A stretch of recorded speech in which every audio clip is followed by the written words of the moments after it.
Bonjour à tous, bienvenue dans cette 52e vidéo de mon challenge crypto. Aujourd'hui, je vous propose de parler de FTM. FTM, du coup, qui est le token de la blockchain Phantom, qui est en fait un ensemble de réseaux de blockchain. Donc, il y a des blockchains et tout ça est basé sur une DAG, une DAG. On en a déjà parlé, on reverra ça rapidement dans la partie technique. L'objectif, c'est aussi de se spécialiser dans la DeFi, dans l'émission des smart contracts, de proposer quelque chose de très rapide, de très scalable, mais pas que. Ça se situe en 59e position par la capitalisation, qui est elle-même de 600 millions de dollars. On a un volume sur indicateur qui est de 97 millions, donc c'est pas trop mal, hein, il y a eu des échanges dernièrement. Et là, le cours pour un token, c'est environ 0,218 dollars. Ça a été fondé en 2018 en Corée du Sud, en sachant qu'il y a derrière la FTM Foundation, qui elle est par contre basée aux îles Caïmans. Ils ont levé presque 40 millions de dollars lors de l'ICO et ils ont vraiment pas mal d'argent parce qu'ils ont proposé jusqu'à 370 millions, enfin en fait ils ont posé 370 millions de dollars sur la table pour des financements de projets, donc pour concrètement amener des projets sur le blockchain, améliorer les fonctionnalités et proposer des choses nouvelles. Donc c'est quand même pas mal de savoir qu'ils ont des fonds derrière eux malgré le bear market. Donc, la technologie de base, ça s'appelle l'Achesis. Mais en fait, c'est une DAG, donc une directive acyclique graph. On a déjà vu ça il n'y a pas si longtemps. L'idée, c'est qu'en fait, on n'est pas sur une blockchain, on est sur un système un peu concurrent, un peu différent, où là, le fonctionnement des blocs donc n'est pas forcé, n'est pas, il n'y a pas un enchaînement à la suite les uns des autres des blocs comme sur une blockchain. Là, les informations vont être stockées sans ordre réellement précis et vont être par exemple connectées les unes aux autres de façon aléatoire. Je vous invite à faire des recherches plus approfondies si la DAG vous intéresse. Là, c'est pas forcément l'objet, mais l'idée c'est quand même de dire que on est sur autre chose qu'une blockchain, même si ça fait des choses qui sont plus ou moins similaires. On a un fonctionnement qui est un peu différent et donc sur un modèle qui est pensé autrement. L'idée dans ce genre de fonctionnement, c'est que plus il y a de transactions, plus on va augmenter la sécurité, parce qu'en fait, vous allez créer de plus en plus de ramifications, et donc de plus en plus de validateurs potentiels pour les transactions qui ont lieu, et donc une plus grande sécurité, et en plus une plus grande vitesse.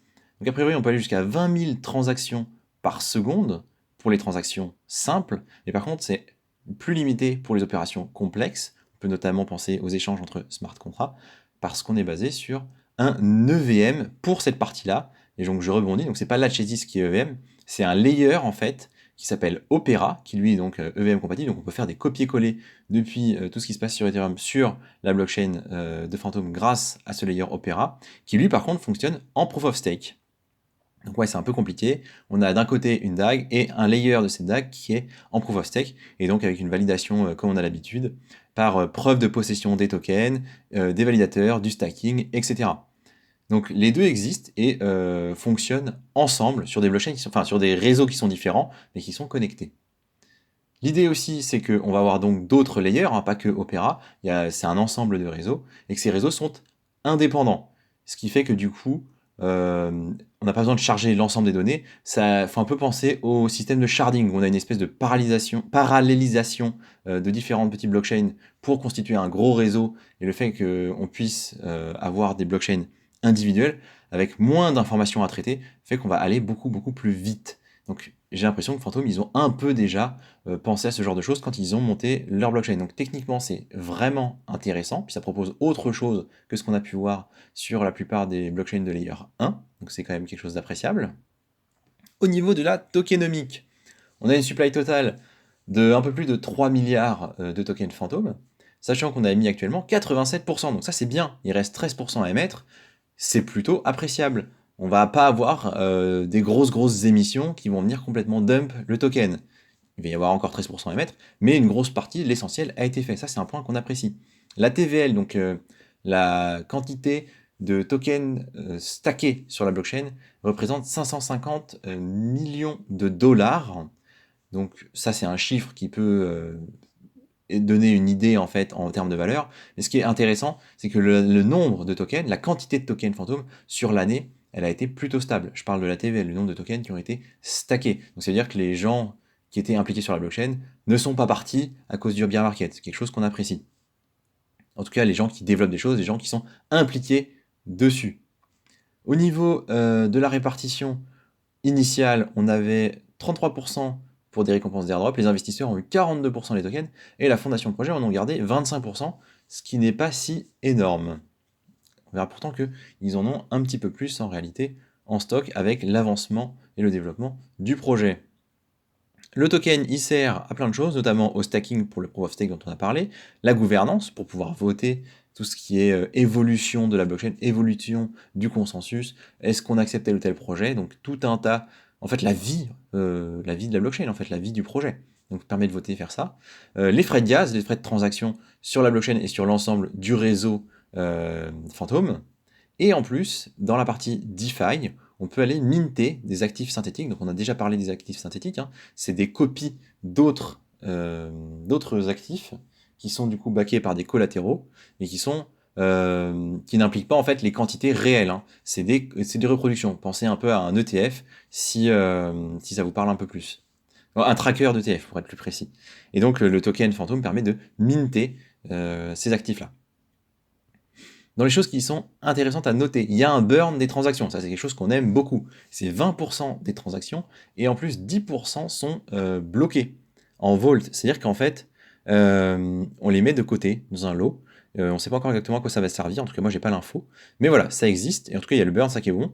Et en plus, sur la gouvernance, il y a aussi un burn, a priori, de 100 tokens lors des votes. Donc ça, c'est quand même très très intéressant. Alors c'est pas à chaque vote, mais c'est quand il y a un vote global, on va burn des tokens. Donc ça fait que à long terme, on a vraiment une tendance déflationniste, en tout cas mécaniquement et en théorie. Point intéressant, il y a 7300, enfin plus de 7300 nodes. Donc ça, c'est quelque chose qu'on pourrait dire, tiens, c'est intéressant, c'est quand même vachement décentralisé. Mais en fait, il n'y a que 57 validateurs. Donc c'est pas énorme, 57, c'est quand même assez léger. Et le point qui fait un peu plus mal encore, c'est que 5 de ces 57 validateurs détiennent plus de la moitié des FTM stackés, de l'ordre de 60%. Donc là, c'est vraiment considérable. On peut parler d'un réseau qui a une tendance centralisée. Et c'est vraiment le point noir, à mon avis, de cette blockchain. À noter qu'en fait, pour être validateur, il faut 500 000 tokens. Donc c'est beaucoup, ça coûte cher. Et en plus, il y a une grosse, comment dirais-je, une grosse barrière à passer. C'est assez compliqué de se dire je vais devenir validateur parce que si il y a des soucis, si vous tentez de manipuler les cours, vous tentez certains méfaits. En gros, si vous n'êtes pas un validateur parfait, et ça c'est le réseau qui va en juger, si vous êtes jugé comme étant un validateur qui fait des choses néfastes pour le réseau, l'ensemble des tokens que vous aurez stackés seront détruits. Donc je pense que c'est assez flippant pour un certain nombre de potentiels validateurs et qui donc n'osent pas devenir des validateurs, ou trouvent ça trop dangereux, trop risqué pour leur ratio risque-reward, tout simplement, en termes d'investissement.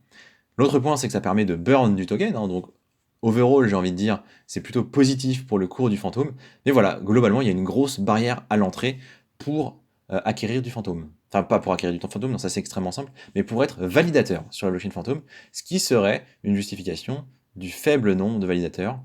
Peut-être, peut-être pas, en tout cas, c'est ce qu'on nous dit. Globalement, moi je trouve que c'est un projet qui est intéressant, ne serait-ce que parce qu'il propose une alternative qui est autre que ce qu'on a pu déjà voir, avec une DAG, avec des associations sur des layers, avec du proof of stake, des fonctionnalités qui sont intéressantes et surtout des façons de fonctionner qui sont intéressantes parce que différentes de ce qu'on a l'habitude de voir. Donc moi, rien que pour ça, j'apprécie. Il a une place importante dans la DeFi, il y a de plus en plus de projets qui viennent dessus, ça c'est quelque chose qu'on apprécie également. Des partenariats un peu partout, notamment avec Chainlink, The Graph, Band Protocol et d'autres. Il est envisagé comme monnaie de banque centrale du Tadjikistan.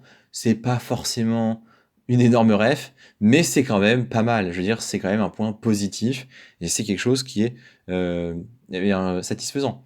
Il est effectivement rapide, on a dit 20 000 transactions, c'est quand même quelque chose de notable, même si c'est pas toutes les transactions, c'est quand même quelque chose de notable, surtout pour une blockchain qui commence à avoir quelques années, on a de 2018 quand même. Et il y a quand même quelques applications dessus, pardon, plus de 200 a priori. Autre point, du coup, qui nous plaît pas, c'est la décentralisation. Comme on a dit, 57 validateurs, 5 validateurs qui détiennent 60% des FTM, donc en fait du contrôle du réseau, c'est problématique. C'est problématique parce qu'on ne veut pas ce genre de choses, pas en crypto, c'est pas le but. La forte barrière à l'entrée, on en a parlé.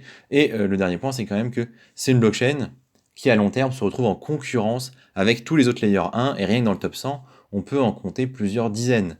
Donc, il y a intérêt à encore se démarquer des autres, même si je trouve que la façon technique qu'ils ont de le faire est plutôt pertinente. Et moi, c'est un projet que j'apprécie, juste un petit peu embêté par ce côté de centralisation, que là, pour le coup, j'apprécie beaucoup moins. Parce que centralisation, il ne faut pas oublier que ça veut surtout dire gouvernance centralisée. C'est-à-dire qu'on perd ce côté pouvoir démocratique, et ça va être certaines entités qui vont avoir tendance à avoir le plus de poids dans l'essentiel des décisions qui sont prises. Ça, c'est quand même quelque chose qui fait beaucoup trop penser à la finance classique et qui, au fait, n'est pas ce qu'on vient chercher. Donc ça, c'est un peu dommage, mais c'est quelque chose qu'on retrouve un peu dans différentes blockchains. Donc, à voir comment ça évolue, projet que je vais suivre de près.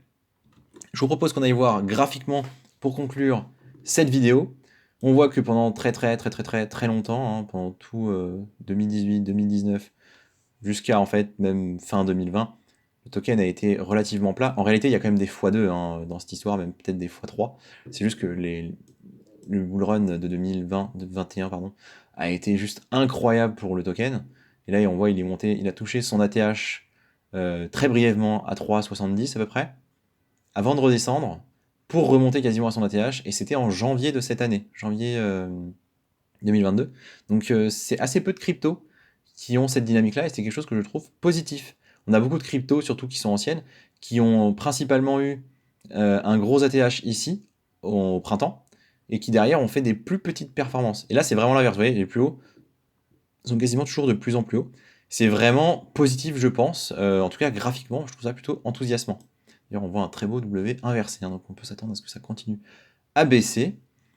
On voit que là, d'ailleurs, à chaque fois qu'il y a des belles remontées, un peu, des news macro qui font un peu pump l'ensemble du marché, il réagit plutôt bien. Donc je pense que c'est une blockchain qui est globalement appréciée. On peut s'enlever les ébats pour le moment. Donc j'ai repéré certaines zones, je vous propose qu'on aille voir. On voit que du coup, par contre, depuis mai de cette année, en fait même avant mai, mais depuis qu'on est en bear market, et pour celui-ci depuis janvier, les plus bas sont quand même de plus en plus bas. Vous le voyez ici. Et celui-ci ne fait pas... Enfin, les plus hauts sont de plus en plus bas, plutôt. Et celui-ci, là, le dernier qu'on a, la belle bougie verte sur la dernière semaine, qui est de l'ordre, si je vous dis pas de bêtises, d'approximativement 30%, pas du tout, 10%, 12%. Même cette belle bougie-là est plus basse que le reste. Donc on est toujours en tendance baissière, donc on peut supposer qu'on va plutôt retourner sur les plus bas qu'on a connus il y a quelques semaines, en novembre, suite au crash de FTX, autour de 0,16, même 0,16,5, 0,16, 0,17. Donc c'était un cours évidemment intéressant pour acquérir de ce token. Deux scénarios, soit on va réussir à casser là, cette box grise que vous voyez, entre 0,25 et 0,30, qui correspond en fait à la zone des plus hauts des derniers mois. Et donc si on arrive à remonter dans une tendance haussière, là on pourra envisager une espèce de départ, on va dire, à la hausse pour le token.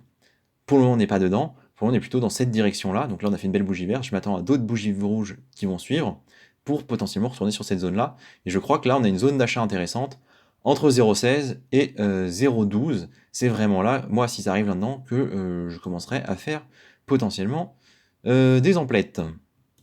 Au niveau des indicateurs, on voit que les volumes sont faibles, mais ils sont, enfin faibles, ils sont pas très élevés, mais ils sont pas très élevés sur une période longue, depuis presque 1 an et demi maintenant. Donc c'est pas forcément choquant, je veux dire, on n'est pas dans une situation qui est particulièrement basse ici par rapport au reste de ce qu'on a vu sur l'année qui vient de s'écouler. Au niveau du RSI, on peut voir en weekly qu'on n'a jamais été en survente absolue, c'est-à-dire on n'est jamais passé en dessous de 30, qui est le signal fort pour dire qu'on est en survente, et qui est en général une bonne raison d'acheter du token. Là, on n'y est pas. Enfin, les moyennes mobiles, on voit que ça va avoir tendance, là ça se voit pas trop, à se rapprocher, à peut-être s'aplatir. On va aller voir ça en daily, pour avoir les 200 jours. On voit qu'on est à 34, donc on est sur quelque chose qui commence à se rapprocher. Il n'est pas impossible que dans les prochaines semaines, on arrive sur une convergence des moyennes mobiles, avec peut-être d'autres indicateurs, on va le voir selon comment se comporte la courbe, qui nous donneraient des raisons de penser que ça peut se retourner. Pour le moment, c'est de la pure spéculation. En tout cas, c'est tout ce que je voulais vous dire sur le fantôme. Merci de m'avoir écouté, et je vous dis à la prochaine.